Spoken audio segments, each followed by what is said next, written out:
সকাল 7টা থেকে সন্ধ্যা 6টা পর্যন্ত বাঙ্গি বিক্রি হয়ে থাকে। বাঙ্গি কিনে ব্যবসায়ীরা পিকআপে করে নিয়ে যাচ্ছেন। বিঘাপ্রতি 25 থেকে 30,000 টাকা ব্যয় করে 90,000 থেকে 1,20,000 টাকার বাঙ্গি বিক্রি করতে পারেন তারা। উর্বর বেলে দোআঁশ ও পলি মাটি বাঙ্গি চাষের জন্য খুবই উপযোগী। আড়াআড়ি চাষ ও মই দিয়ে জমি প্রস্তুত করে নিতে হয়। শতাংশ প্রতি 40 কেজি গোবর সার, 250 গ্রাম ইউরিয়া, 300 গ্রাম টিএসপি ও 200 গ্রাম পটাশ প্রয়োজন হয়।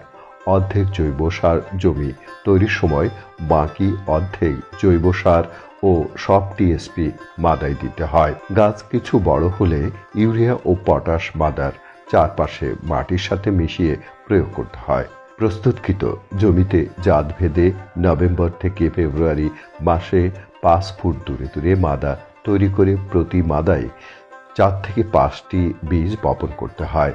চারা বের হওয়ার পর মাদাবতী 2 থেকে 3টি রেখে বাকিগুলো তুলে ফেলতে হয়। খরার সময় সেচ দিতে হয়। ফসলের নিচে খড় বিছিয়ে দিতে হয়। আগাছা পরিষ্কার করতে হয়। ফলের মাছি পোকা দমনের জন্য সেক্স ফেরোমন ফাঁদ ব্যবহার করা হয়। ফল হলুদ হলে বা ফাটতে শুরু করলে সংগ্রহ করতে হয়। প্রতি শতকে 80 থেকে 100 কেজি ফলন পাওয়া যায়। কাটুই পোকা ও থ্রিপস বাঙ্গির প্রধান শত্রু। আক্রমণ হলে জৈব বা রাসায়নিক প্রক্রিয়ায় দমনের ব্যবস্থা নিতে হয়। হোয়াইট মোল্ড, ব্ল্যাক রড বা লিফ কার্ল রোগ হলে ফাঞ্জিসাইড ব্যবহার করে দমন করা যায়।